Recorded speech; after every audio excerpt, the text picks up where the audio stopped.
Dita e shpalljes së pavarësisë është përkujtuar para ditën e 28 nëntorit në sheshin kryesor të qytetit të Divjakës.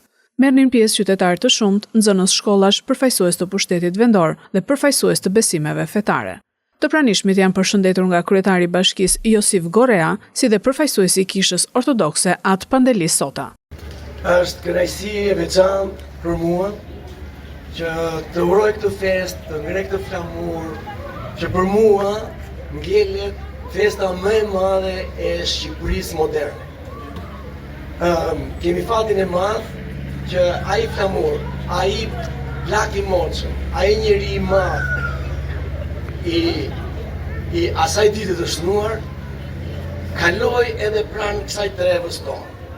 Një trevë e cila në histori ka treguar veten qëndrueshmëri, guxim dhe urtësi.